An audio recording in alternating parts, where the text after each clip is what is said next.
New ইয়র্কের Manhattan থেকে আপনাদের সঙ্গে আছে আমি খালেদ মুহিউদ্দিন। আজ আমাদের অতিথি হয়ে এসেছেন বাংলাদেশ জামাতে ইসলামীর আমিরে জামায়াত ডক্টর শফিকুর রহমান। ডক্টর শফিকুর রহমানের পরিচয় জামাতের আমির হিসেবেই নয়, তিনি একজন রাজনীতিবিদ, এমন একজন রাজনীতিবিদ যার কথা শুনতে সবাই পছন্দ করেন, যিনি বাংলাদেশ জামাতে ইসলামীর নতুন যুগের মানে 2019 সালে তিনি আমিরের দায়িত্ব পাওয়ার পরে এখন পর্যন্ত তার রাজনৈতিক কর্মকাণ্ডের মধ্যে তিনি সবারই পছন্দের, অনেকেরই পছন্দের ব্যক্তি হয়েছেন যারা জামাত ইসলামী করেন না এরকম একজন। জনাব শফিকুর রহমান, আপনাকে ধন্যবাদ জানাই, আপনাকে স্বাগত জানাই। আমাদের অনুষ্ঠানে আপনি যুক্ত হয়েছেন, আপনার মূল্যবান সময়ের মধ্যে থেকে আপনি আমাদের দিয়েছেন, তার জন্য আমাদের আন্তরিক কৃতজ্ঞতা জানবেন। আপনাকে অনেক ধন্যবাদ। ডক্টর শফিকুর রহমান, আসলেই মানে এই অনুষ্ঠান শুরু হওয়ার আগেও আমরা অনেক কথা বলছিলাম, সেই সময় আপনার গল্প একটি শুনছিলাম, যেই গল্পটি আসলে মাঝপথে আমাদের একটু বন্ধ করতে হয়েছে। আমরা সেই গল্প নিশ্চয়ই শুনবো, কিন্তু আমরা একটু কিছু প্রশ্ন আপনাকে করতে চাই। আপনি আমাকে বলেছেন যে আমি যে কোনো প্রশ্ন করতে চাই পারি এবং আপনি খোলামেলা সেই প্রশ্নের জবাব দিবেন। আমি আপনাকে প্রথমেই একটু কাছাকাছি অতীতের একটি প্রশ্ন করতে চাই জনাব শফিকুর রহমান। সেটি হচ্ছে যে আওয়ামী লীগ সরকারের মানে অগাস্ট মাসের কথা, প্রথম দিকের কথা বলছি, আওয়ামী লীগ সরকারের নির্বাহী আদেশে আপনার দল তখনও নিষিদ্ধ, কিন্তু 5 আগস্ট সেনাপ্রধানের বৈঠকে আপনি ছিলেন, সেনাপ্রধান আপনার নাম এবং আপনার দলের নাম আলাদা করে বলেছিলেন। আমরা কি জানতে পারি সেনাবাহিনীর সাথে যোগাযোগ আপনার কবে থেকে শুরু হয়েছিল বা আপনাদের কবে থেকে শুরু হয়েছিল? আপনাকে অনেক ধন্যবাদ এত চমৎকার একটা প্রশ্ন করার জন্য। এই সময়টা ছিল খুবই ক্রিটিক্যাল এবং বাংলাদেশ ছিল একটা ক্রিটিক্যাল জাংশনে। তো আমি হঠাৎ করে 1:30টার দিকে আমি একটা ফোন পাই আমার একজন নিকটাত্মীয়, যিনি আগে সেনাবাহিনীতে চাকরি করতেন। তিনি আমাকে ফোন দিয়ে জিজ্ঞেস করলেন যে আপনি কোথায়। আমি বললাম যে আমি তো অমুক জায়গায় আছি। আপনাকে তো আমরা ট্রেস করতে পারছি না, অনেকক্ষণ ধরে আমরা খুঁজতেছি। সেনাপ্রধান এখানে রাজনৈতিক দলের নেতৃবৃন্দকে একটু ইনভাইট করেছেন, সাথে বোধহয় সিভিল সোসাইটিরও 2-1 থাকবেন। তা আমরা আপনাকে কিভাবে রিচ করতে পারি? আমি বললাম যে আমি তো অমুক লোকেশনে আছি, আর আজকের সিচুয়েশনটা তো সবার কাছে ক্লিয়ার, গাড়িগুলো চলছে কিনা আমি ঠিক ক্লিয়ার না, এখন কিভাবে আমি আসতে পারি আপনারাই বলুন। ওনারা বললো যে না, সবাইকেই আমরা গাড়ি প্রোভাইড করেছি, আপনার জন্য আমরা গাড়ি পাঠাবো, আমাদের গাড়িকেই আমরা নিয়ে আসবো। আমি বললাম ওয়েল, তাইলে আপনারা আসেন, লোকেশন দিলাম, ওনারা শুরু করলো। আনফরচুনেটলি ওনারা এয়ারপোর্ট রোডে বের হওয়ার পরেই একটা দুর্ঘটনা ঘটে গেল। ফলে এই জনস্রোতের মাঝে পড়ে একটা গাড়ি সেনাবাহিনীর ক্ষতিগ্রস্ত হয়ে গেল। এই অবস্থা দেখে তারা আবার ব্যাক করে চলে গেলেন ক্যান্টনমেন্টের ভিতরে। গিয়ে আমাকে বললেন যে আমরা তো ফেল করেছি, এখন কি করা যায়, সবাই তো আপনার জন্য অপেক্ষা করছে, বাকি সবাই এসে গেছে। আমি জিজ্ঞেস করলাম কে কে এসেছেন। বললেন যে বিএনপি নেতৃবৃন্দ এসেছেন, জাতীয় পার্টির নেতৃবৃন্দ এসেছেন এবং আসিফ নজরুল সাহেব, অধ্যাপক আসিফ নজরুল সাহেব আছেন। আমি বললাম তাইলে আমি কি করতে পারি? ওনারা বললেন যে আমরাও তো কোনো সলিউশন পাচ্ছি না। আমি বললাম ওকে, আমি ট্রাই করি, আমি আপনাদের কচুক্ষেতের গেট দিয়ে একটু আসার চেষ্টা করি, দেখি কতদূর আমি সাকসেসফুল হতে পারি। তো আমি আমার একজন নিকটতম বন্ধুকে খবর দিলাম, উনি আসলো, উনি বললো যে আজকের দিনটা তো খুবই রিস্কি, আপনি এভাবে যাবেন কিনা। আমি বললাম যে দেখো, আমার জীবনের চেয়ে জাতির প্রয়োজনটা বেশি, যেহেতু সেনাপ্রধান অন্যান্যদেরকে ইনভাইট করেছেন, আমাদেরকেও ফিল করেছেন, তাকে অনার করা আমাদের দায়িত্ব। তো আলহামদুলিল্লাহ কিছু অসুবিধা হলে আমরা গিয়ে পৌঁছি। ততক্ষণে প্রথম দফা মিটিংটা শেষ হয়ে গেছে। জনাব শফিকুর রহমান, আমি যাওয়ার পরে আরো 2 জন আমাদের সাথে। আপনি কি 5 আগস্টের কথাটি বলছেন, তাই না? 5 আগস্টের কথা বলছেন? আমি 5 আগস্টের কথা, অর্থাৎ 5 আগস্টের আগে কি আপনাদের সাথে 5 আগস্টের আগে কি আপনাদের সাথে সেনাবাহিনী কোনো যোগাযোগ? আগে ওনাদের সাথে তো আপনার না, আমি ওনাকে সরাসরি ফিজিক্যালি চিন্তাও না এবং কোনো কথাও। আপনার কাছে কি মনে হয় যে আপনার একটা নিষিদ্ধ রাজনৈতিক দল, ওনার কাছের লোকেরা, জনাব শফিকুর রহমান, আপনার কাছে কি মনে হয় যে আপনার একটা নিষিদ্ধ রাজনৈতিক দল, সেনাবাহিনী প্রধান আপনাদেরকে আমন্ত্রণ জানাচ্ছেন আলোচনা করার জন্য, সেটি আসলে মানে কতটা যৌক্তিক বা কতটা গ্রহণযোগ্য? আপনার কাছেও কি এটি খুব গ্রহণযোগ্য মনে হলো? আপনার কাছে মনে হয় না যে এটা একটা ট্র্যাপ হতে পারে, এটা অন্য জিনিস হতে পারে? কারণ আপনি তো আসলে একটি নিষিদ্ধ রাজনৈতিক দলের আমির তখনও। আমি আসলে এটা মোটেই মনে হয়নি এবং আমি মনে করিও নি। আপনি এখন নিশ্চয়ই জানতে চাইবেন যে কেন আপনি মনে করলেন না। আমি মনে করি না এই কারণে, আপনি লক্ষ্য করবেন যে 1 আগস্ট যখন আমাদেরকে নিষিদ্ধ ঘোষণা করা হয় তখন প্রেক্ষাপটটা কি ছিল। হঠাৎ করে বিনা মেঘে বজ্রপাতের মতো একটা ঘটনা উনি ঘটায় ফেললেন, তৎকালীন প্রধানমন্ত্রী। আমরা কিন্তু সাথে সাথে এটাকে রিজেক্ট করেছি এবং আমাদের সাথে সংহতি প্রকাশ করে বাংলাদেশের বিরোধী দলের সকলেই, বিএনপি সহ সকলেই কিন্তু এটা নিন্দা জানিয়েছে এবং তারাও এটাকে রিফিউজ করেছে যে এটা হলো ইস্যু ডাইভার্ট করার জন্য জাস্ট একটা কৌশল হিসেবে তারা ব্যবহার করেছে, এটাকে কেউ গ্রহণ করেনি। কাজে আমাকে যখন দাওয়াত দেওয়া হয়েছে আমি এটা অস্বাভাবিক মনে করিনি।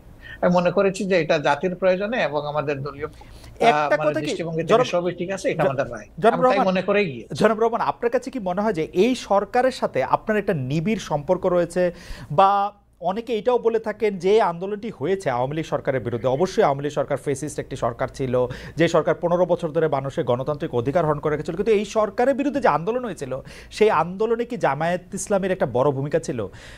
এই সরকার যারা হ্যাঁ, এইটা করতে এসছে তাদের কি আসলে, তাদের সাথে কি জামায়াত ইসলামের একটা অনেক নিবিড় সম্পর্ক রয়েছে?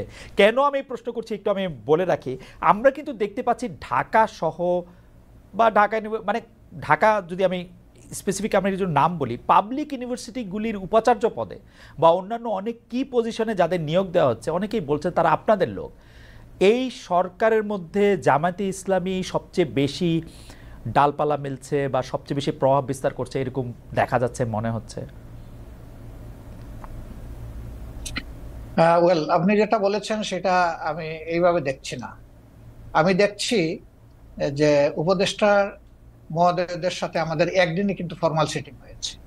পার্সোনালি কারো কারোর সাথে সম্পর্ক আছে, তাদের সাথে হয়তো পার্সোনাল লেভেলে কথা হয়েছে, কিন্তু ফর্মাল মিটিং আমাদের একদিনই হয়েছে, যেদিন প্রথমে বিএনপি কে ডাকা হয়েছিল, তারপরে আমাদেরকে, এরপরে অন্যান্য দলকে একত্রে ডাকা হয়েছিল। 3টা স্লটে তারা কনভারসেশন করেছিলেন বা ভিউজ এক্সচেঞ্জ করেছিলেন। তা আমরা সেখানে একটা কথা বলেছিলাম যে এখানে ব্যাপক সংস্কারের প্রয়োজন হবে, 15.5 বছরের অনেক জঞ্জাল সৃষ্টি হয়েছে, এটা তো ক্লিয়ার করা লাগবে।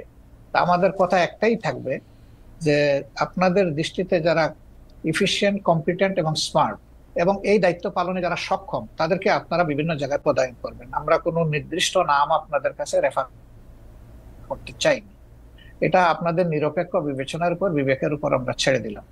আর যারা এখানে নিয়োগ পাচ্ছেন, কোনো শিক্ষককে আমরা বা অন্য কোনো দলের এইভাবে আমি আসলে কালার করতে একেবারে মোটেই রাজি না। কারণ শিক্ষক শিক্ষকই, তার মর্যাদা সকল ছাত্রের কাছে, তার পরিচয়, তিনি একজন শিক্ষক। সেই হিসাবে তাকে যদি কোনো দলীয় রূপ দেওয়া হয়, তাহলে এটা তাদের প্রতি জাস্টিসও হয় না, আর তারা দায়িত্ব পালনেও সেই রকম সক্ষম হবেন না। এই জন্য এই বিষয়টাকে কে কিভাবে দেখছেন আমরা জানি না, কিন্তু আমরা এইভাবে দেখছি।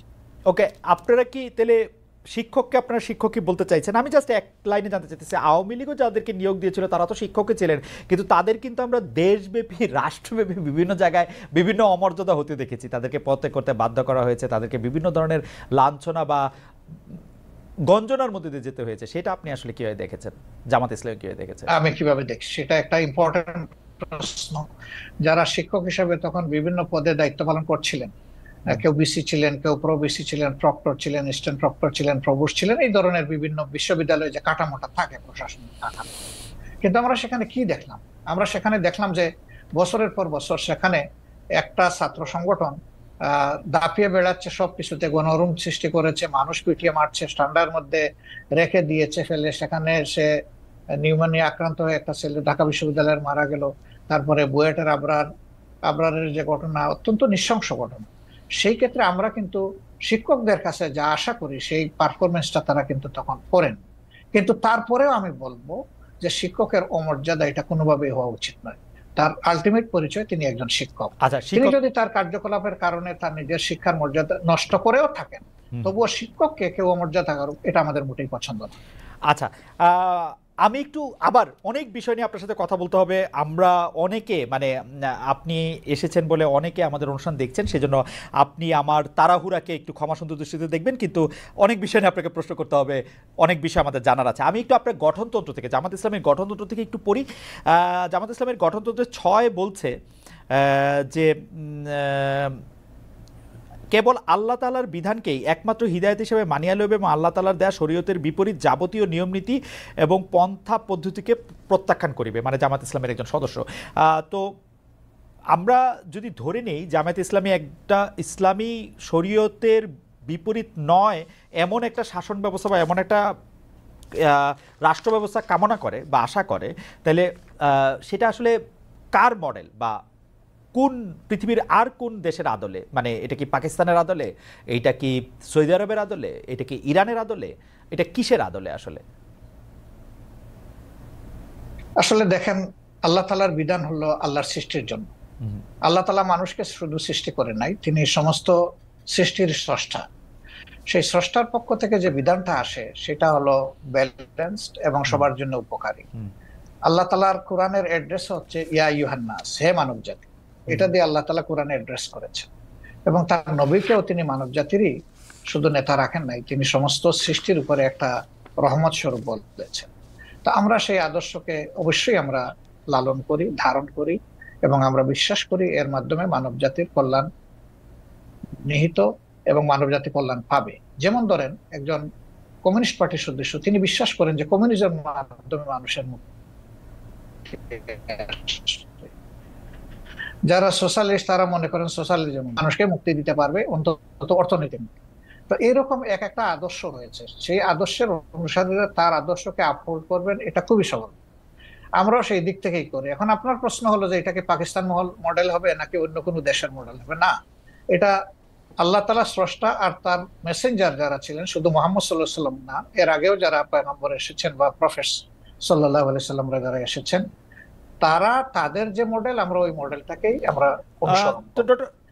কিন্তু সবার মডেলটা দুনিয়ায় এখন বাস্তবে নেই। আছে মুহাম্মদুর রাসূলুল্লাহ সাল্লাল্লাহু আলাইহি ওয়াসাল্লামের মডেলটাই বাস্তবে আছে। ডক্টর রহমান, সেটা হচ্ছে মদিনায়, জি ডক্টর রহমান আমি একটু শেষ করি। জি জি, মদিনা কেন্দ্রিক যে শাসন ব্যবস্থা ছিল, সেই শাসন ব্যবস্থায় সকল দল ধর্মের মানুষের নিরাপত্তা সকল দিক থেকে, তার জানের মালের ইজ্জতের নিরাপত্তা নিশ্চিত হয়েছিল।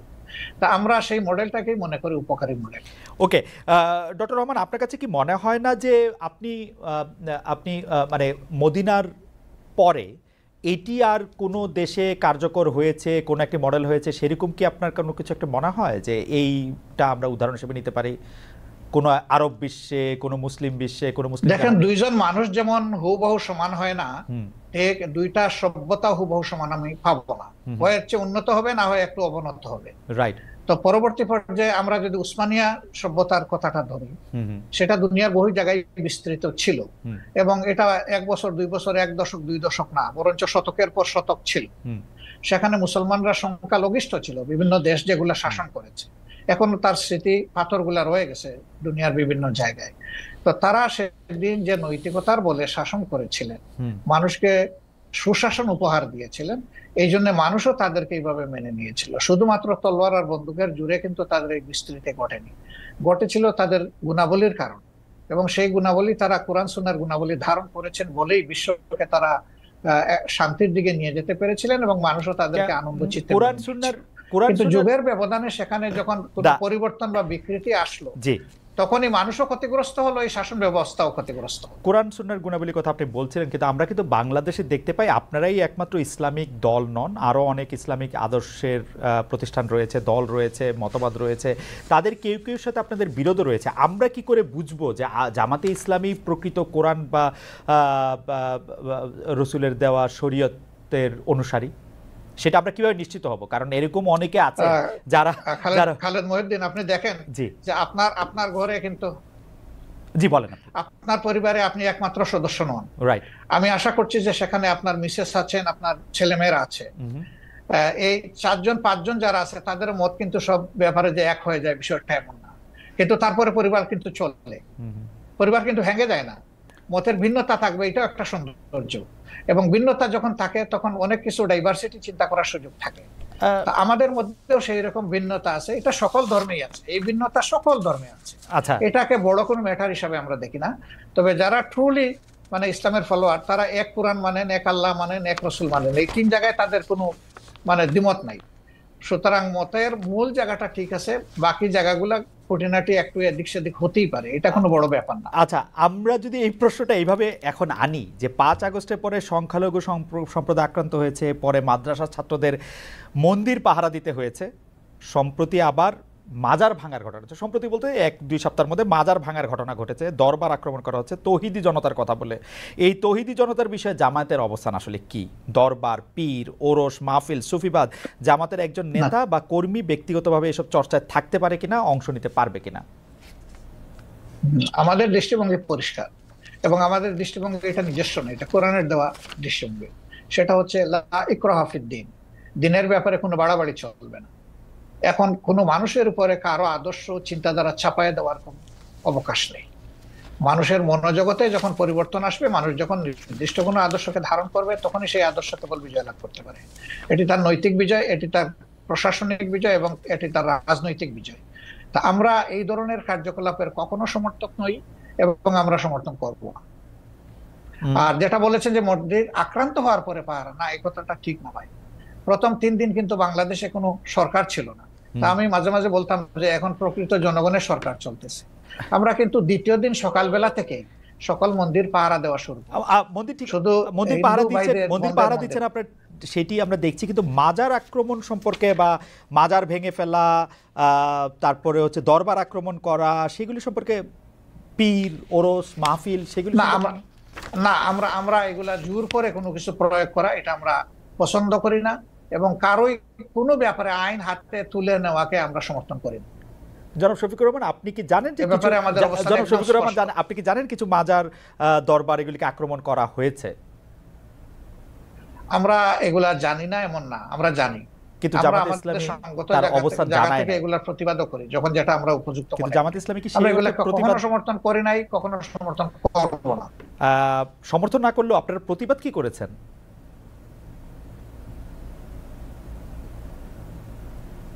ডক্টর শফিকুর রহমান, আপনারা কি প্রতিবাদ করেছেন? হ্যাঁ, আমরা করি না, আমরা নীতিগত প্রতিবাদ করেছি। একদম আইটেম টু আইটেম যদি ধরেন সেরকম হয়তো আপনি পাবেন। ওকে, অর্থাৎ আপনি মনে করছেন যে মানে এই ধরনের কাজের সাথে মানে আপনি সমর্থন তো করেনই না, বরং এগুলি আপনারা যখন প্রতিবাদ দরকার মনে করবেন তখন করবেন। আমি আবার একটু গঠনতন্ত্রে ফিরে আসি। আপনাদের দলীয় গঠনতন্ত্র অনুযায়ী নিয়মতান্ত্রিক ও গণতান্ত্রিক অবস্থায় সরকার পরিবর্তনে আপনারা বিশ্বাসী, সমাজের সর্বস্তরে আল্লাহ ভীরু চরিত্রবান শতযোগ্য লোকের নেতৃত্ব কায়েমের চেষ্টা করার কথাও বলা আছে সেখানে। কিন্তু আমাদের প্রশ্ন, আপনারা বিভিন্ন সময়ে যেসব দলের সঙ্গে রাজনৈতিক জোট করেছেন, এক পথে হেঁটেছেন, এক ভাষায় কথা বলেছেন, আওয়ামী লীগ, বিএনপি, আবার অনেক, আপনারা জানেন আপনারা জোটের মধ্যে ছিলেন, তাদের মধ্যে কি আপনারা এসব বিষয়ে দেখেছেন নাকি আপনাদের রাজনীতিতেও আসলে, মানে নাকি আপনাদের রাজনীতিতেও সেটা তাদের মধ্যে আমরা দেখেছেন কিনা, নাকি আপনাদের রাজনীতিতেও শেষ কথা বলে কিছু নাই, ক্ষমতা রাজনীতি আপনাদের লক্ষ্য? আমরা ওইভাবে নেইনি। আমরা নিয়েছি যখনই দেশে কোনো ধরনের ফ্যাসিজম অথবা মানে মানুষের উপর চাপে দেওয়া কোনো শাসন যখন এসেছে, কোনো অন্যায় কার্যকলাপ যখন সরকারের পক্ষ থেকে চালানো হয়েছে, তখন আমরা তার প্রতিবাদ করেছি। এবং প্রতিবাদ করতে গিয়ে একই সুরে যারা প্রতিবাদ করেছেন, সঙ্গত কারণে তাদের সাথে আমাদের মিশে গেছে বিষয়টা। এবং আমরা একটা জোটও করেছিলাম, 4 দলীয় জোট, যেটা পরবর্তী পর্যায়ে 20 দলীয় জোটে ক্রমান্বয়ে সময়ের ব্যবধানে রূপান্তরিত হয়েছিল। যদিও এখন আমাদের সেই রকম কোনো রাজনৈতিক জোটে আমরা নেই, বা অনেকেই নাই। যদিও ছোটখাটো 2-1টা জোট আছে, এটা অন্য ব্যাপার, কিন্তু 20 দলীয় জোট নাই, 4 দলীয় জোট নাই। তো জোটে আমরা গিয়েছি, এটা আমাদের রাজনৈতিক কৌশলগত ব্যাপার ছিল, কিন্তু আদর্শিক কোনো ঐক্য এটা ছিল না। যার যার এক একটা আদর্শ আছে, সে তার কর্মীদেরকে কিভাবে কোন মন মানসিকতা গড়ে তুলবে, এটা প্রত্যেকটা দলের নিজস্ব। এটা শুনতে যত ভালো, এটাকে আসলে অতটা বাস্তব। আপনি বলছেন আদর্শিক কোনো মতবাদ নয়, অথচ আমরা দেখছি আমিরে জামায়াতকে তৎকালীন আপনারা বিএনপির প্রধানমন্ত্রীর সাথে ক্যাবিনেটে বসছেন, সেক্রেটারি জেনারেল ক্যাবিনেটে বসছেন। তো যদি মতের মিল না থাকে, যদি আদর্শের মিল না থাকে, আপনারা ক্যাবিনেটে বসে একই সাথে দেশ শাসন করলেন 5 বছর, সেটি কিভাবে সম্ভব হলো? সেটা ছিল রাজনৈতিক অ্যারেঞ্জমেন্ট, এটা আদর্শিক অ্যারেঞ্জমেন্ট না। রাজনীতি আদর্শ থেকে বাইরে, ডক্টর রহমান, রাজনীতি আদর্শ থেকে বাইরে, 3টা মন্ত্রণালয় তারা সাফ করেছে। রাজনীতিকে আদর্শ বাইরে আমাদের যে স্লোগান, আমাদের যে স্লোগান, সেই স্লোগানটা হচ্ছে যে মানুষকে সুশাসন দিতে হলে অবশ্যই সৎ লোক লাগবে। তো তাদের এই জায়গাটায় দেখেন আপনি যে তারা আলহামদুলিল্লাহ 5 বছর সার্ভ করেছেন কান্ট্রিকে, 3টা মন্ত্রণালয় পর্যায়ক্রমে। কিন্তু তাদের ব্যাপারে কেউ কেউ বিভিন্ন অভিযোগ এনেছেন, অভিযোগ সত্য মিথ্যার এইদিকে আমি যাচ্ছি না, কিন্তু তাদের ইন্টিগ্রিটির ব্যাপারে, অনেস্টির ব্যাপারে এবং তাদের ইফিসিয়েন্সির ব্যাপারে কেউ কিন্তু কোনো প্রশ্ন তুলেনি। কারণ তারা এই আদর্শে লালন করে, এই আদর্শে গড়ে উঠেছে। যে স্লোগান তারা দিতেন, তারা সেই স্লোগানের ছিলেন বাস্তব নমুনা। অন্যদেরকে তো ঘর আমরা ঠিক করে দিতে পারবো না, অন্যরা তাদের মতো করে তাদের যেভাবে পছন্দ করেছে সেইভাবে চলে। আজকে যদি এখন আপনি বলতে পারেন আজকে আওয়ামী লীগের সাথে আপনার আদর্শিক জোট না হলে আওয়ামী লীগের সাথে আপনার রাজনৈতিক জোট হতে পারে। আওয়ামী লীগের সাথে হবে কিনা এটা বলা কঠিন, কারণ যে আওয়ামী লীগ তার নিজের দেশের মানুষকে জনগণের কেনা অস্ত্র দিয়ে গুলি চালাইতে পারে এবং গণহত্যা করতে পারে, তাদের তো রাজনীতি করা তো বহু চিন্তা ভাবনার। তো পাকিস্তান আমলে তো পাকিস্তান আমলে 1971 সালে তো আমাদের পয়সা দিয়ে কেনা অস্ত্র দিয়ে বাঙালিদের মারা হলো, কিন্তু জামাত ইসলামী তো তার বিরোধিতা করে নাই। হ্যাঁ, তার বিরোধিতা করে নাই, করেছে, সেই প্রশ্নে আমি আজকে যাব না। আচ্ছা দুইটা কারণে যাব না। আমি একজন মানুষ, ফরওয়ার্ড লুকিং মানুষ। আচ্ছা আমি ওই যে পিছনের দিকে মানে বেশি দৌড়াদৌড়ি ছুটাছুটি করাকে একটা জাতির জন্য কোনো ইতিবাচক বিষয় মনে করি না। রাইট। 2 নম্বর হলো, এই ধরনের বিষয়ের যত বেশি চর্চা হবে জাতি তত বেশি বিভক্ত হবে। একটা বিভক্ত জাতি কখনো দুনিয়া সম্মানের আসনে বসতে পারে না। সম্মানের আসনে বসতে হলে, সত্যিকারের উন্নয়ন এবং শান্তি দেশবাসীকে উপহার দিতে হলে কিছু পয়েন্টে অন্তত পক্ষে সবাইকে একমত হতে হবে, দেশের স্বার্থের ব্যাপার যেখানে জড়িত। তা আমি ওই বিষয়ে যাচ্ছি না। দ্বিতীয়, আমি আরেক কারণে যাব না, যে তখন আমি এনাফ ম্যাচিউর না, ওকে। বয়সের দিক থেকে আমি বুদ্ধ না না, মানে রাজনীতিকে অ্যানালাইসিস করার শক্তি আমার ছিল না। কিন্তু ডক্টর আমি শফিকুর এই রহমান, আঙ্গিনার কেউ ছিলাম ডক্টর শফিকুর রহমান মানে ওই আমলে মানে কিন্তু ম্যাচিউর আমি আসতেছি, কথাটা আমাকে শেষ করতে দেন। জি। কিন্তু এটা তো ঠিক যে লাখ লাখ মানুষ মারা গেছে, কয় লাখ মারা গেছে এই বিতর্কেও আমি যাব না। আমি ওই বিতর্কও পছন্দ করি না। একটা মানুষও যদি নিরীহ মানুষ অন্যায়ভাবে মারা যায়, সেটাও তো অন্যায়, সেটাও তো অপরাধ। সুতরাং এই কাজ যারা করেছে অবশ্যই এটা নিন্দনীয়, ব্যাপারে কোনো সন্দেহ নেই। ডক্টর শফিকুর রহমান, এতে আমারও কোনো সন্দেহ নেই, কিন্তু শুধু আমি এটা বলছিলাম যে আমাদের যদি কোনো একটা বিষয় বিশ্লেষণ করার জন্য ওই সময়ের ব্যাপারে যদি যথেষ্ট মানে মানে ওই উপস্থিতিটা না থাকে, আপনি এটা থেকে বলতেই পারেন যে আপনি আসলে ওই ব্যাপারে বলতে চান না। কিন্তু দল হিসাবে জামায়াতে ইসলামের নিশ্চয়ই একটি অবস্থান পরিষ্কার করার ব্যাপার রয়েছে, সেটি আপনি আরেকদিন বলবেন বলছেন, সেটা আমরা আরেকদিন শুনবো। সেটি আমরা একটু জোটের রাজনীতি প্রসঙ্গে আসি। আমরা একটু বিএনপির সাথে জামায়াতে ইসলামীর দূরত্ব, একটা জোট তো ছিল, সেই জোটের থেকে যে বিএনপির সাথে যে দূরত্বটা বাড়লো, এইটার কারণ কি বলে আপনি আসলে মনে করেন? মানে মানে মানে আপনি কি মনে করেন যে বিএনপির সাথে কেন? আপনি বলতে পারেন জোট নেই, কিন্তু দেশের স্বার্থে আমরা কিন্তু দূরত্বে নাই। আমাদের মূল জায়গাগুলোতে আমাদের কোনো দ্বিমত নাই। কিন্তু যেহেতু দল দুইটা পৃথক এবং আমাদের এখন কোনো জোট বিদ্যমান নাই, সেই কারণে যার যার অবস্থান থেকে যে যেটা সঠিক মনে করতেছেন বক্তব্যটা সেভাবেই রাখবেন, এটাই নেচারে। এবং একজন দেশের আপনি সচেতন নাগরিক হিসেবে রাজনীতি যদি বাদও দেন, আপনার চোখের সামনে যদি কোনো ভালো কাজ হয় তাকে আপনার অ্যাপ্রিসিয়েট করা দরকার। আবার কেউ যদি কোনো মন্দ কাজ করে তাকে সংশোধনেরও আপনার চেষ্টা করা দরকার।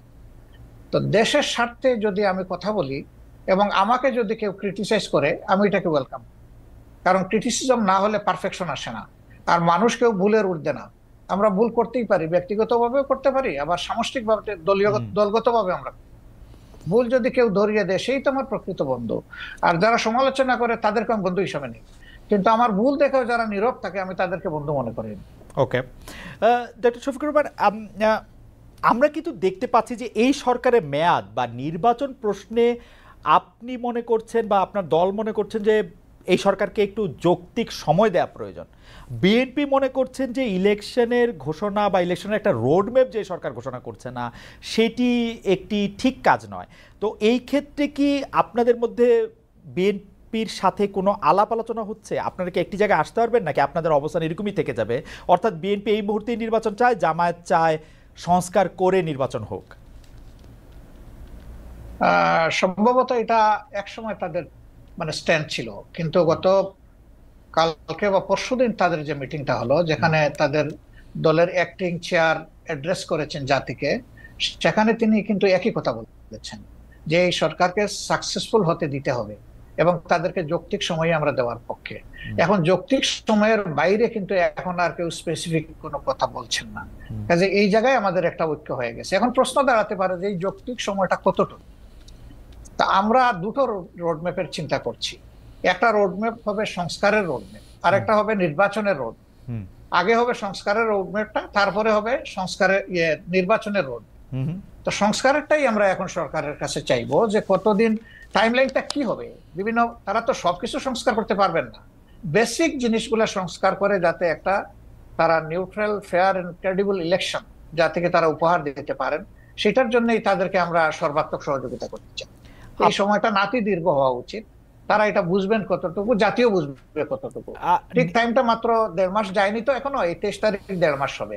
আমরা একটু অবজার্ভ করছি, একটু সময় নিচ্ছি। ওকে, নির্বাচন সংস্কারের প্রসঙ্গটা আমরা একটু পরে আসি, বা আপনি যখন বলবেন তখন বলতেই পারেন। সংবিধান সংস্কারের প্রসঙ্গে আমি আপনার কাছে জানতে চাইতে পারি যে আপনাদের গঠনতন্ত্র পড়ে আমি যতটুকু বুঝেছি বা আপনাদের কথা শুনে আমি যতটুকু বুঝেছি যে আপনারা আসলে কোরআন এবং রসুলের বাণী ছাড়া অন্য কোনোভাবে অন্য কোনো কিছুই আপনারা মানে আপনাদেরকে পড়লে আরেকটু পরিষ্কার হবে যে, আবারও বলি, কেবল আল্লাহ তাআলার বিধানকেই একমাত্র হিদায়াত হিসেবে মানিয়ে নেওয়া, আল্লাহ তাআলার দেওয়া শরীয়তের বিপরীতে যাবতীয় নিয়ম নীতি পন্থা পদ্ধতিকে প্রত্যাখ্যান করা। এখনকার যে গণতান্ত্রিক সিস্টেম, সংবিধানের সিস্টেম, সেটা তো অনেকটা ওয়েস্টার্ন ডেমোক্রেসি বা যেটাকে আমরা বলি যে ওয়েস্টমিনিস্টার ডেমোক্রেসি, সেইটার আদলে অনেকখানি করা। তো সেইটা কি আপনাদের সাথে সাংঘর্ষিক না? আপনারা যদি এটা পরিবর্তন করেন আপনাদের মতের সাথে আর কি। না, মোটেই না, এটা যদি আপনি পরিবর্তন করেন তাহলে কি আপনাদের মতো করে সংবিধান পরিবর্তন হবে না কি? না, আমি আগেই বলেছি যে প্রত্যেকটা দলের এক একটা আদর্শ থাকবে, এটা খুবই স্বাভাবিক। একটা পলিটিক্যাল আইডিওলজি তার থাকবে, সবার আছে। সংবিধানটা কেমন হবে? যে যারটা ভেন্টিলেট করবে। Democracy itself not a ism, এটা একটা প্রসেস। আপনি ইজমে যাবেন, মানুষের কাছে আপনার প্রোডাক্ট আপনি ফ্লোট করবেন, আপনার বক্তব্য আপনি তুলে ধরবেন, আপনার আদর্শ আপনি তুলে ধরবেন। বেশিরভাগ জনগণ যখন আপনার আদর্শকে সাপোর্ট করবে, তখন স্বাভাবিক কারণেই বুঝতে হবে যে এই দেশের মানুষ এটাই চাচ্ছে, যে আদর্শটাই চান। ওকে, আমার আদর্শ যতদিন পর্যন্ত বেশিরভাগ মানুষ সাপোর্ট করবে না, আমাকে ধৈর্য ধরেই সেই পথে থাকতে হবে। ইসলামের ডেমোক্রেসির জায়গাটা কেমন? মানে ইসলাম কি, আপনি মদিনার কথা বলছিলেন, আমাদের রসুল সাল্লাল্লাহু আলাইহি ওয়াসাল্লাম বা তার পরে যেসব খলিফা অন্তত 4জন 5জন যেভাবে নির্বাচিত হয়েছিলেন বা যেভাবে ইয়েতে বসছিলেন, সেটি কি গণতান্ত্রিক উপায়ে নির্বাচিত হয়েছিলেন তারা? অবশ্যই, অবশ্যই। তারা তখন যারা মানে সমাজে মতামত দেওয়ার মতো সেই পর্যায়ের লোক ছিলেন, তাদের সকলকে নিয়ে তারা বসেছেন মসজিদে নববীতে অথবা অন্য কোনো জায়গায় বসে, তাদের অধিকাংশের মতের ভিত্তিতেই অ্যাপয়েন্টমেন্ট গুলো হয়েছে। আপনি তাই মনে করছেন? তাই মনে করছেন, এটাই ফ্যাক্ট, এটাই হিস্ট্রি। তারপরে যখন আব্বাসীয় উমাইয়া বা ওসমানিয়ারা, বিউটিটা দেখেন আমাদের দেশে। জি না, সেটা তো আমি খেলাফতে নিচ্ছি না, আমি খেলাফতের যুগটা বলতেছি। এরপরে ধরেন যখন হলো, এই খলিফা যখন কেউ হয়ে গেলেন, তিনি কিন্তু অল ইন অল হইতে পারলেন না। এই ধরনের বহু ঘটনা আছে। আমি এখন কথা লম্বা হবে, সেই উদাহরণ আমি দিচ্ছি না, বহু ঘটনা। মানুষ সেখানে হাইলি ডেমোক্রেটিক রাইট এক্সারসাইজ করেছে, আলহামদুলিল্লাহ। আচ্ছা, এটা যদি আমি বাংলাদেশের ক্ষেত্রে এইটাকে একটু বলি, যে আপনাদের গঠনতন্ত্রে ইসলাম প্রচার, ইসলামের দাওয়াত, ব্যক্তি জীবনে ইসলাম চর্চার বিষয়টি নিয়ে বারবার বলা হয়েছে। এক্ষেত্রে বাংলাদেশের অমুসলিম নাগরিকদের জন্য বা যারা ইসলাম বিশ্বাস করবে না তাদের জন্য জামাতে ইসলামী রাজনীতি করার সুযোগটা আপনি কেমন দেখেন? আদৌ কোনো সুযোগ আছে কিনা? আমি পড়ছিলাম গঠনতন্ত্র, সেখানে আমি দেখতে পাচ্ছিলাম যে তারা সকল কিছু মেনে নিলে বড়জোর সহযোগী সদস্য হতে পারবেন। এটা বাংলাদেশের সংবিধানের সাথে সাংঘর্ষিক হবে না? বাংলাদেশের সংবিধান বলছে সবার জন্য অধিকার সমান হবে, কিন্তু আপনারা বলছেন যে মানে তারা আসলে একটা নির্দিষ্ট পর্যায় পর্যন্ত শুধু যেতে পারবে। এইটাকে আপনি একটু সাংঘর্ষিক মনে করেন? এটা আপনার একটা ভাইটাল কোয়েশ্চেন, অবশ্যই গুরুত্বপূর্ণ প্রশ্ন। দেখেন, আমরা তো কাউকে ইম্পোজ করব না, আমাদের আদর্শটা গ্রহণ করতে এবং দলে আসতে আমরা ইম্পোজ করব না, কিন্তু দলের দরজা তাদের জন্য বন্ধ করা যাবে। আমরা দরজা খোলা রেখেছি। প্রয়োজনে গঠনতন্ত্র তো আল্লাহর কোরআন না, কোরআনের আলোকে রচিত। কোরআন পরিবর্তন করা যায় না, কিন্তু গঠনতন্ত্র পরিবর্তন করা যায়। আমাদের গঠনতন্ত্রের দেখেন যে 22-23তম সংস্করণ পর্যন্ত হয়তো আছে, আপনি পাবেন। রাইট।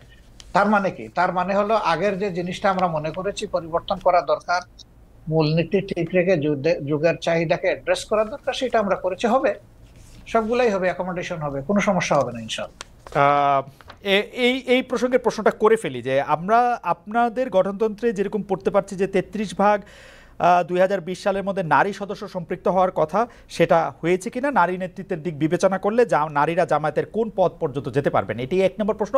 2 নম্বর প্রশ্ন হচ্ছে, জামাতের গঠনতন্ত্রে একটা বড় পরিবর্তন এসেছিল কিন্তু আসলে নির্বাচন কমিশনের নির্দেশে। আপনারা তখন এটা খুব খুশি মনে পরিবর্তন করেছেন, সেটা না, কিন্তু এটা করেছেন।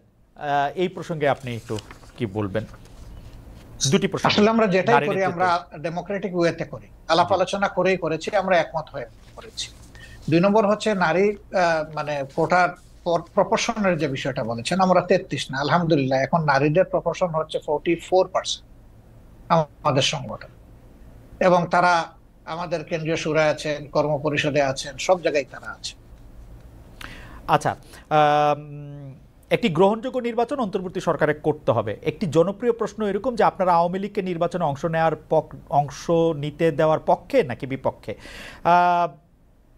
আওয়ামী লীগ আপনাদের কোনো রাজনৈতিক স্পেস না নিলেও আপনি আওয়ামী লীগের নাম উল্লেখ না করে কোনো ধরনের জুলুম না করার কথা ঘোষণা দিয়েছেন। অনেকে বলেছেন যে এই ঘোষণা না দেওয়ার কে আপনি? এই প্রসঙ্গেও যদি একটু আপনি বলেন।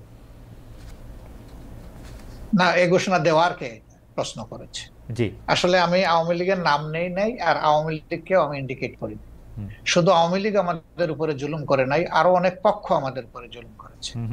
দল হিসাবে আমাদের উপরে যে জুলুমটা করা হয়েছে, যেমন ধরেন আমাদের নিবন্ধন কেড়ে নেওয়া হয়েছে, আমাদের প্রতীক কেড়ে নেওয়া হয়েছে, আমাদের অফিসগুলা সিলগালা করা হয়েছে, আমাদের শেষ পর্যন্ত তারা দিশাহারা হয়ে আমাদেরকে নিষিদ্ধ ঘোষণা করেছে।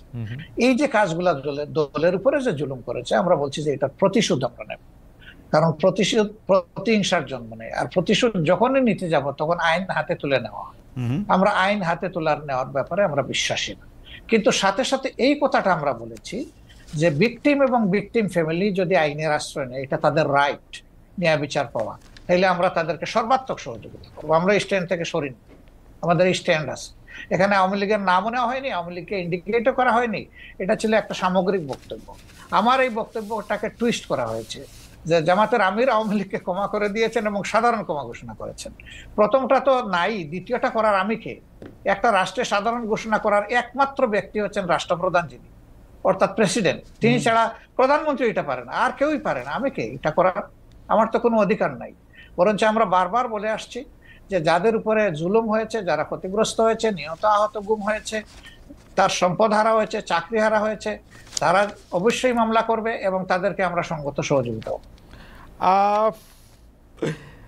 আচ্ছা, এইটি অবশ্য আমাদের একটি প্রশ্ন, কারণ হচ্ছে যে পত্রপত্রিকায় যেটি ছাপা হলো আওয়ামী লীগকে ক্ষমা করে দেওয়ার ঘোষণা জামায়াতের আমিরের, অনেকেই বলেছেন যে আপনি হয়তো খোলা মনে সাদা মনে সেই ক্ষমাটি ঘোষণা করতেই চেয়েছেন, কিন্তু পরে যখন আপনার দলের লোকেরা বা আপনি ফিরে গিয়ে চাপের মুখে সেটি আবার একটু বক্তব্য অন্যরকম করছেন। বিষয়টি কি ঠিক? মোটেই না, আমি মোটেই না। আমার বক্তব্য টুইস্ট করা হয়েছিল, সেটাকে আমি ক্লিয়ার করেছি।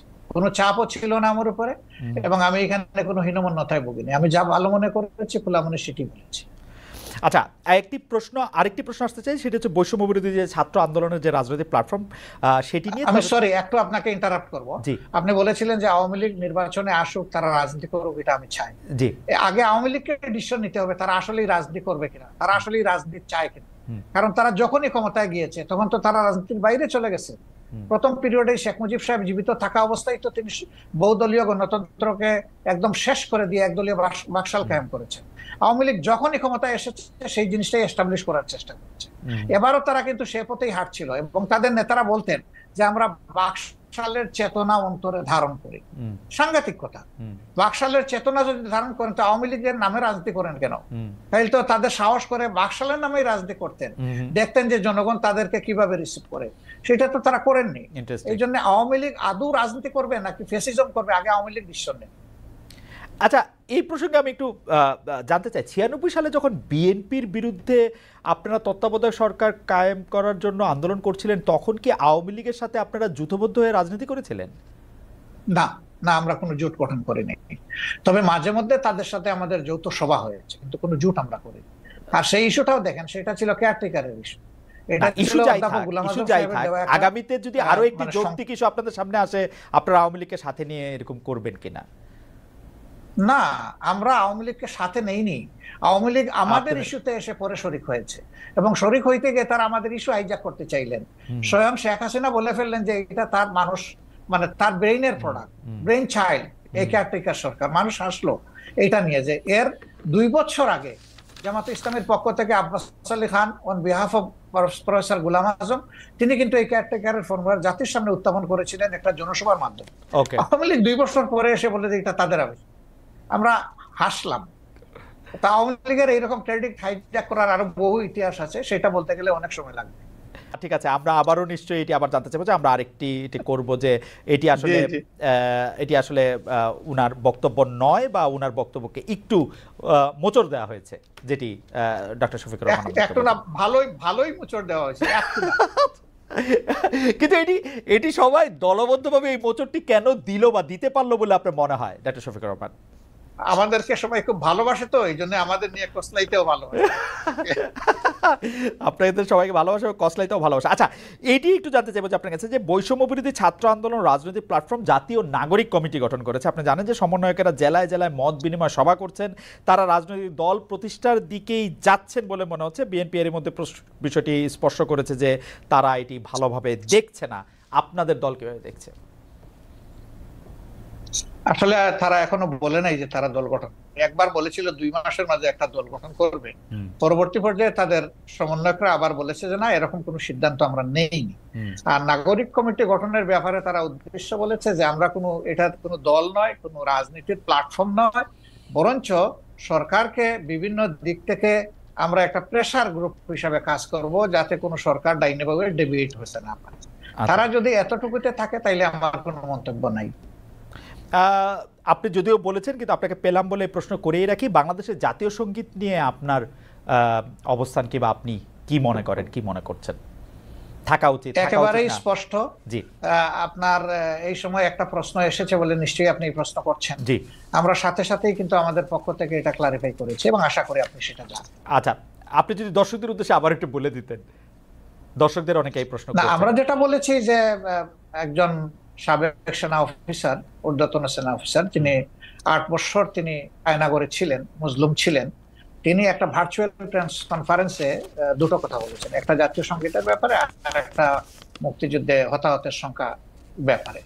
তা আমরা বলেছি যে এটা তার বক্তব্য, আমাদের প্রতিনিধিত্ব নয়, এবং তিনি কোনো পর্যায়ে জামাতের সাথে সাংগঠনিকভাবে সম্পৃক্ত নন। তবে হ্যাঁ, তিনি আমাদের শ্রদ্ধার পাত্র এই অর্থে যে তিনি একজন মুসলিম মানুষ এবং তার জুলুমটা করা হয়েছে সম্ভবত তার পিতা জামাত ইসলামের সাবেক আমির অধ্যাপক গোলাম আযম ছিলেন, সেই কারণ। তো এটা তো আমাদের জন্য ব্যথা এবং বেদনার কারণ।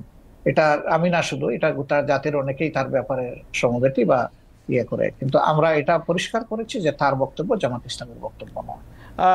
ডক্টর শফিকুর রহমান, 2013 সালে গণজাগরণ মঞ্চ, পরে আবার তাদের বিপরীতে হেফাজত ইসলামী মাঠে নামে, শাপলা চত্বরে সরকারের পতনের আন্দোলন, আওয়ামী লীগ সরকার কোনো মতে ঠেকায়, পরে আবার আওয়ামী লীগ সরকারের হেফাজতের মধ্যে এক ধরনের একটা বোঝাপড়া হয়, শেখ হাসিনা ইভেনচুয়ালি কওমি জননী উপাধি লাভ করেন, সরকারের মডেল মসজিদ নির্মাণ, কওমি সার্টিফিকেটকে এম এর সমতুল্য বলা, এগুলিকে আপনি কিভাবে দেখেছেন, কিভাবে দেখেন হেফাজতে ইসলামের সাথে, বা হেফাজতে ইসলামের এই কার্যক্রমকে জামাতে ইসলামী কিভাবে দেখে?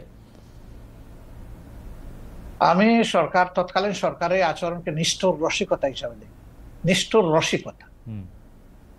আর কিছু কি একটু ব্যাখ্যা করবেন বা একটু বলবেন যে কেন নিষ্ঠুর রসিকতা দেখেন? তারা সরকারের আচরণকে একদিকে যেমন তাদেরকে সার্টিফিকেটের রিকগনিশন দিয়েছেন, জি, তাদের একজন কওমি জননী বানিয়েছেন শেখ হাসিনাকে, এটা সমস্ত কওমি অঙ্গনের লোকদের বক্তব্য না। এবং যে মিটিং এ এই সরওয়ার্দী উদ্যানে এটা করা হয়েছে, সেখানে কিন্তু দেশের খ্যাতনামা প্রবীণ আলিমরা বলতে গেলে জানি নাই, তারা বহু চেষ্টা করা হয়েছে, চাপ দেওয়া হয়েছে, তারা সেখানে অংশগ্রহণ করেন নাই। সেটা যারা করেছেন অতি উচ্ছ্বাসে অথবা ব্যক্তিগত কোনো স্বার্থ হাসিলের জন্য এই সমস্ত কাণ্ড কারখানা করেছেন। এটার সাথে আসলে কওমি অঙ্গনের কোনো সম্পর্ক তেমন ছিলই না। 2 নম্বর হচ্ছে, আপনি দেখেন যে তাদেরকে 22 সালের একটা ঘটনার পরে যেভাবে হাজার হাজার আলেমকে জেলে নেওয়া হলো এবং অত্যন্ত নিষ্ঠুর আচরণ তাদের সাথে করা হলো, বছরের পর বছর রাখা হলো, প্রবীণ আলিমদেরকে তাদের পায়ে বেড়ি পরানো হলো, হাতে হ্যান্ডকাপ লাগানো হলো, কোর্টে টানা এসা করে এইভাবে এক জেল থেকে আরেক জেলে এই অবস্থায় নেওয়া হলো। এটাকে কি বলবো, আপনি কি বলবেন, আমি কি বলবো? এটাকে নিষ্ঠুর রসিকতা না? হেফাজতে ইসলামীকে আপনি কি বলবেন? দাওয়াত দিয়ে হেফাজতে ইসলামীকে আপনি কি বলবেন? কওমি সার্টিফিকেটকে প্রচন্ড তারা চাপের মুখে ছিলেন। তারা যে সার্টিফিকেটটা পেয়েছেন এটা তো কোনো দয়ার দান নয়, তারাও এই দেশের মানুষ, তাদের একটা শিক্ষা ব্যবস্থা আছে, তারাও মানুষ গড়ার কারিগর। আপনারা যখন তাদের মানে মাদ্রাসাগুলো মানুষকে ভালো মানুষ উপহার দিচ্ছে, আপনারা যখন তারা মেইন স্ট্রিমে থাকবে না কেন? আপনারা যখন রাষ্ট্রীয় ক্ষমতা ছিলেন তখন দেন নাই কেন? তখন এই দাবিটা ছিল এবং অনেকটা ম্যাচিউরড পর্যায়ে ছিল। এই সরকার 15.5 বছর সময় নিয়েছে, যেভাবেই হোক। আমাদের সরকারটা তো মাত্র 5 বছরের জন্য ছিল, এটা সময় পেলে অবশ্যই তাদের এই দাবি পূরণ হবে। আচ্ছা, বামধারার রাজনীতিবিদরা, ইন্টারেস্টিং, বা বুদ্ধিজীবীরা অনেক সময় ডক্টর ইউনূসকে এনজিও বিদেশি মডেলের বাংলাদেশে এটি করতে চায়, এটি অনেক সময় বলে থাকেন। আবার ধর্মভিত্তিক অনেক রাজনৈতিক দল ওয়াজের সময় ক্ষুদ্র ঋণ জড়িয়ে ডক্টর ইউনূসের সমালোচনা করে থাকেন। শেখ হাসিনার মতো এরকম প্রায়, আমি যেটিকে বলি যে প্রায় অভব্য অশ্লীল ভাষায় সুদখোর বা এরকম না বললেও ওয়াজের সময় এগুলি নিয়ে অনেক কথাবার্তা বলে থাকে। জামায়াতে ইসলামী আসলে ক্ষুদ্র ঋণ, তারপরে হচ্ছে যে এইরকম একটি ব্যাংক ব্যবস্থা বা এনজিওর কাজকর্মকে কিভাবে দেখে, কিরকম করে দেখে? আচ্ছা দেখেন, উনি কি শুধু সুদী ব্যবস্থা ব্যাংক পরিচালনা করেন? বাংলাদেশে আর কোনো ব্যাংক নাই এরকম? না, এটা তো রাষ্ট্রীয় প্রত্যেকটা ডক্টর শফিকুর রহমান, আপনি তো অসাধারণ বিতর্কে, এটা তো সোফিস্টদের মতো হলো, প্রশ্নের বিপক্ষে প্রশ্ন। লোকরা, জি, সেই ব্যাংকে যারা সার্ভিস হোল্ডার এবং যারা ডিরেক্টর, তারা যদি মেইন স্ট্রিম রাজনীতি করার অধিকার রাখেন, ইউনূস সাহেবের সমস্যাটা কোথায়? আমি তো সমস্যার কথা বলছি না, আমি বলছি জামায়াতে ইসলামীর অবস্থানটা কি। আমার কোনো সমস্যা নাই, আমি তো আমার সবচেয়ে পছন্দের লোক ডক্টর মোহাম্মদ ইউনূস। আমরা আসলে যে কোনো ধরনের ফতোয়াবাজির পক্ষে আমরা না। হ্যাঁ, মানুষ ভুল করবে, আপনি তার পজিটিভ ক্রিটিসিজম করেন, তাকে সংশোধন করার চেষ্টা করেন, তাকে ভালোভাবে বলেন, আপনি যে ফিলিংসটা আপনি ক্যারি করেন সেই ফিলিংসটা তাকে পার্সু করেন। কিন্তু তাই বলে আপনি তির্যক ভাষায় তাকে কিছু বলবেন, এটা তো আসলে মানায় না। আচ্ছা, সাবেক প্রধানমন্ত্রী শেখ হাসিনা এখন ভারতে রয়েছেন। আমি বারবার বলি, আমি পার্সোনালি মনে করি বাংলাদেশে যত দুর্বৃত্তপনা রয়েছে সব কিছুর জন্যই আসলে শেখ হাসিনার সাজা হতে পারে, শাস্তি হতে পারে, বিচার হতে পারে। কিন্তু মোদি সরকারের সঙ্গে আমরা দেখতে পাচ্ছি যে ডক্টর ইউনূস সরকারের সম্পর্কে ঘনিষ্ঠতা নেই, যতটা ছিল হচ্ছে শেখ হাসিনা সরকারের সঙ্গে তার ঘনিষ্ঠতা। বাংলাদেশের অনেকের দাবি শেখ হাসিনাকে বাংলাদেশে ফিরিয়ে এনে তাকে আসলে বিচারের মুখোমুখি করতে হবে। ডক্টর ইউনূস সরকারের সঙ্গে আমরা বরং পাকিস্তানের ঘনিষ্ঠতা বাড়ার লক্ষণ আমরা দেখতে পাচ্ছি। কিন্তু সম্প্রতি আপনারা অর্থাৎ জামায়াতে ইসলামী ভারতের সঙ্গে বন্ধুত্ব করার আগ্রহ দেখিয়েছেন, ভারত কি কোনো সাড়া দিয়েছে, নাকি এই বন্ধুত্ব করার আগ্রহটা নিয়ে একটু আপনার কাছে শুনতে চাই যে এটা আসলে কিরকম? অনেক ধন্যবাদ আপনাকে। বাংলাদেশের সংবিধানে আপনি আইন নম্বরের একজন মানুষ ছিলেন এবং আপনার ভালো করে জানা আছে, আমাদের সংবিধানে পরিষ্কার লেখা আছে যে বিশ্বের সবগুলা শান্তিকামী গণতান্ত্রিক দেশের সাথে আমাদের বন্ধুত্বপূর্ণ সম্পর্ক থাকবে। এটা শুধু ভারতকে আলাদাভাবে বলা হয়নি, কিন্তু ভারত আমাদের নিকটতম প্রতিবেশী, বৃহৎ প্রতিবেশী। আমি তাদের সাইজ সংখ্যার দিক থেকে বলছি না, আমাদের সাথে তাদের বর্ডার টা সবচেয়ে বেশি। তাদেরকে এমনকি কবরে গিয়েও আক্রমণ করা হচ্ছে, তাদেরকে আসলে গ্রেপ্তার করা হচ্ছে, বলা হচ্ছে যে মানে আমরা এই বিষয়গুলিকে আসলে কিভাবে ব্যাখ্যা করব? মানে যেহেতু তারা আওয়ামী লীগ সরকারের পক্ষে ছিল, বা মুক্তিযুদ্ধ আওয়ামী লীগ সরকারের একলান না, কিন্তু তারা আসলে বিভিন্ন ধরনের এইসবের সম্মুখীন হচ্ছেন। এইটিকে আপনি আর আসলে কিভাবে দেখেন? গ্রেফতার করা হচ্ছে, মামলা আসলে দেখেন, তাদের উপরে আক্রমণ বা আইন হাতে তুলে নেওয়া, আমি আগেই বলেছি যে এটা আমরা সমর্থন করি না। কিন্তু কেউ যদি পারপিট্রেটর হয়, যদি মানুষের উপর জুলুম করে, মানুষের অধিকার নষ্ট করে, যদি দেশের টাকা লুণ্ঠন করে বিদেশে পাচার করে, তাহলে তার তো বিচার হতে হবে, তার বিচার হওয়াটা উচিত। এটা এ কারণে নয় যে তিনি মুক্তিযুদ্ধের পক্ষের বা বিপক্ষের, বরঞ্চ যদি কেউ কিছু করে থাকে তাদের অন্যায় আচরণের কারণে তাদের সাথে এটা হচ্ছে। তাও আমরা বলবো যে এটা আইনের মাধ্যমে হওয়া উচিত, যথাযথ কর্তৃপক্ষের মাধ্যমে হওয়া উচিত, কারোই আইন হাতে তুলে নেওয়া উচিত নয়। এই জন্য আমরা এবারকার চেঞ্জের সাথে সাথেই আমরা একটা আহ্বান জানিয়েছিলাম যে আমরা আইন হাতে তুলে নেব না এবং আমরা কোনো প্রতিশোধ নেব, বরঞ্চ আইনের কাছে আমরা যদি কাউকে মনে করি যে সে অপরাধী বা দুষ্কৃতিকারী, আমরা আইনের কাছে তাকে তুলে দিতে সহায়তা করব। এটা কিন্তু মুক্তিযুদ্ধের কারণে না, এটা তাদের অপরাধের কারণে। নেতা কর্মী জড়িত থাকা তো দূরের কথা, একজন সমর্থক জড়িত নেই। ওকা, একটা এই প্রসঙ্গে আসি ডক্টর শফিকুর রহমান, যে রাজাকার বিষয়ক শেখ হাসিনা একটি বক্তব্য কেন্দ্র করে ছাত্র আন্দোলনে মোড় ঘুরে গিয়েছে, এটি অনেক বিশ্লেষকই বলছেন। আমাদের মাত্র 2 মাসের মতো সময় হয়েছে, আরও যদি সময় পরে সেটির আমরা একটা নিশ্চয়ই তাত্ত্বিক একটি পটভূমি পাবো। তিনি পালিয়ে যেতে বাধ্য হয়েছেন। সম্প্রতি আমরা দেখেছি যে বৈষম্য বিরোধী যারা ছাত্র আন্দোলনের সমন্বয়ক রয়েছেন তারা বলছেন স্বৈরাচার শেখ হাসিনার বক্তব্যের প্রতিবাদে তারা নিজেদের রাজাকার বলেছিলেন। সেখানে তারা বলেছিলেন কে বলেছে স্বৈরাচার, কিন্তু রাজাকার বিষয়টি তারা ধারণ করতে চান না। কিন্তু আমরা দেখেছি যে জামায়াতে ইসলামের বিভিন্ন সমাবেশে আমরা রাজাকার স্লোগান পাচ্ছি। এ থেকে আপনারা আসলে কি বার্তা দিতে চান? আমি আরো স্পেসিফিকলি বলি, সম্প্রতি টাঙ্গাইলে আপনার জনসভায় আপনার বক্তব্য চলাকালেই কর্মীরা স্লোগান দিয়েছে তুমি কে আমি কে, রাজাকার রাজাকার।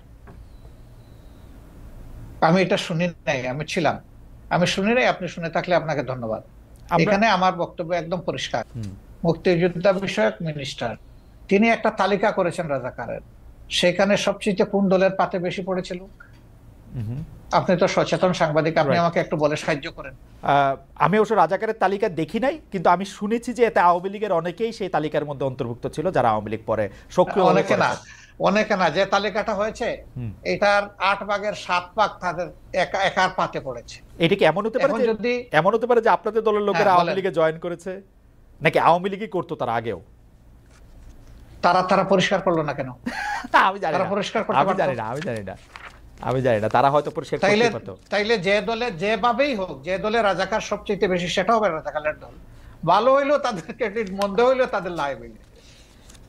কিন্তু আপনার দলের মধ্যে থেকে আম, একটা একটা একটা আছে না ডাক্তার শফিকুর রহমান, আপনি আপনার রাজনৈতিক মতবাদ, রাজনৈতিক আদর্শ, আপনি যেভাবে চলছেন, যেভাবে বলছেন, তার তার বিপরীত আদর্শেরও অনেক কিছু কি আমরা আসলে দেখতে পাচ্ছি, যেটা অনেক সময় আপনার কাছে আমি জানি না কাম্য মনে হচ্ছে, হচ্ছে না। যেমন ধরেন ঢাকা বিশ্ববিদ্যালয়, ঢাকা বিশ্ববিদ্যালয় নিজেরা মিছিল করে দাবি জানিয়েছে যে এরকম যারা আছে তাদেরকে আইনের আওতায়, আমি তাদের সাথে একমত, তাদেরকে আইনের আওতায় আনা উচিত, যেই করুক। আমি করলে আমাকেও নেব, আপনার কাছে কোনো আপত্তি নেই।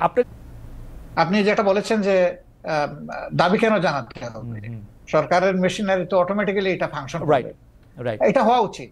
কিন্তু দাবিকেই প্রথম, আগের নির্বাচিত বা পলিটিক্যাল গভর্নমেন্ট যারা ছিলেন তাদের কাছে বিভিন্ন দায় দাবি মানুষ উত্থাপন করে না এই সমস্ত বিষয়, তাহলে এটাকে আমি আলাদাভাবে দেখবো কেন? এটা দেখার কোনো কারণ নাই। কিন্তু সামগ্রিকভাবে যদি আপনি বলেন, যেহেতু তারা কোনো রাজনৈতিক দল দ্বারা গঠিত বা জোট দ্বারা গঠিত সরকার নন, এবং যেহেতু 15.5 বছরের অনেক জঞ্জাল জমা হয়েছে, তাদেরকে সেই জঞ্জাল সরাতে গিয়ে তো অবশ্যই তাদেরকে এক্সট্রা এফোর্ট দিতে হয়েছে। এখানে দুর্বলতার কোনো ব্যাপার আমি দেখছি না, বরঞ্চ তারা আস্তে আস্তে ফাংশনিং হচ্ছেন এবং সামনের দিকে তারা আগাচ্ছেন। কিন্তু জনগণের প্রত্যাশা, আমারও প্রত্যাশা এর চেয়েও বেশি। জনগণ হিসাবে যেই কম্পিটেন্ট হোক তার আসল জায়গায় যাওয়া উচিত।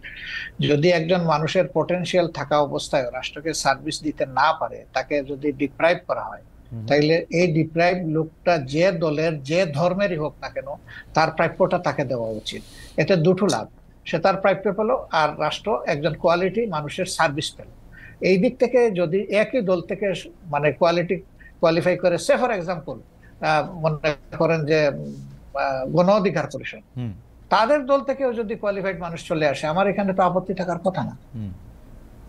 ওকে ওকে, এই দলের একজন করে 11 জন শীর্ষ কেন্দ্রীয় নেতা, 2 জন সাবেক আমির সহ, জুডিশিয়াল কিলিং বলেন আর যে পারপাসেই বলেন, অত্যন্ত মানে কনকক্টেড একটা ট্রায়ালের মাধ্যমে তাদেরকে শেষ করে দেওয়া হয়েছে, আর তো কারোই ক্ষতি হয়নি। কিন্তু 2 নম্বর হচ্ছে আমাদের সবগুলা অফিস ছিল সিলগালা করা। 3 নম্বর হচ্ছে যে আমরাই একমাত্র সৌভাগ্যবান বা দুর্ভাগ্যবান দল যাদের উপর ঝাল মিটাইতে গিয়ে আমাদের নেতাকর্মীদের বাড়ি বোল্ডোজার দিয়ে ভাঙা হয়েছে, এটা কিন্তু আর কারো বাড়িতে যায়নি। 4 নম্বর হচ্ছে যে এই আন্দোলনের সবচেয়ে ওয়ার্স্ট ভিকটিম আমরা, যে শেষ মুহূর্তে এসে আগস্টের 1 তারিখ আমাদেরকে নিষিদ্ধই ঘোষণা করে দিল। এরকম একটা দল কিভাবে চাইবে যে দলটা এত সন্ত্রাস, এত ফেসিজম চালাইলো, তারাই আবার এসে জনগণের এখানে স্পেস নোক? আমরা তো এটা চাইতে পারি না, মরালি চাইতে পারছিল। সব প্রত্যাশা সবসময় পূরণ হয় না, এই জন্য মাইন্ড করতে নাই। আর আপনি রাজনীতি অনেক বড় পরিসরের বিষয়, পারিবারিক, ব্যক্তিগত অথবা আপনার পেশাগত জীবনেও আপনার সব প্রত্যাশা চাইলেই আপনার পূরণ হবে না। এই জন্য অনেক সময় ধৈর্য ধরার প্রয়োজন। আর এই ক্ষেত্রে মন যত বড় করা যাবে ততই লাভ, লস নাই। ডক্টর শফিকুর রহমান, আপনাকে অনেক ধন্যবাদ। অনেক দর্শক আজকে আপনার এই অনুষ্ঠান দেখেছেন, 31,000-এর বেশি দর্শক আসলে লাইভ ছিলেন আপনার এই অনুষ্ঠান দেখার ক্ষেত্রে। অনেক প্রশ্ন তারা পাঠিয়েছেন, সব প্রশ্ন আমি আসলে নাম তো বলতেই পারিনি, কিছু প্রশ্ন হয়তো আপনাকে করতে পেরেছি, কিন্তু আসলে একটি অসাধারণ অভিজ্ঞতা। আপনাকে অনেক ধরনের প্রশ্ন করা গেছে, আপনি সাবলীলভাবে আপনার জায়গা থেকে আপনি এগুলো উত্তর দিয়েছেন। আমাদের অনেক ধন্যবাদ জানবেন, কারণ আমার কাছে মনে হয় দর্শকরা যদি এই অনুষ্ঠানটি আবারও দেখেন তাহলে দেখবেন যে এমন কোনো প্রশ্ন নাই যে প্রশ্ন আসলে ডক্টর শফিকুর রহমান উত্তর দেন নাই। তিনি তার প্ল্যাটফর্ম থেকে তিনি উত্তর দিয়েছেন। আপনি আমার মানে এটা রিপিটেড, এটা কয়বার বললাম আমি জানি না, আরো কয়েকবার বলতে চাই। আপনাকে অনেক অনেক ধন্যবাদ এবং আমাদের কৃতজ্ঞতা। এবং আপনাকে অনেক ধন্যবাদ, এবং আপনার এই আমাদের এই জেনারেশনের দ্বিতীয় স্বাধীনতার বাংলাদেশে আপনাকে স্বাগতম জানানোর জন্য আমরা অপেক্ষমান। কারণ যুদ্ধ কিন্তু আপনিও করেছেন স্বৈরাচারের বিরুদ্ধে। আমি আপনাকে আবারও ধন্যবাদ জানিয়ে এবং দর্শকদের ধন্যবাদ জানিয়ে আজকের অনুষ্ঠান আমি শেষ করতে চাই। আমরা নিশ্চয়ই দর্শকরা দেখবেন, এই অনুষ্ঠানটির মধ্যে অনেকগুলি প্রশ্নের জবাব ডক্টর শফিকুর রহমান দিয়েছেন। জামাতের রাজনীতি থেকে শুরু করে জামাত 71 সাল সম্পর্কে কীভাবে অন্যান্য সব কিছু বিষয়ে আসলে কথা বলতে চেষ্টা করেছেন। আগামী সপ্তাহে আমরা আবারও আসবো আপনাদের সামনে, হয়তো নতুন কোনো অতিথি নিয়ে। সে পর্যন্ত আপনাদের সবাইকে অনেক অনেক ধন্যবাদ।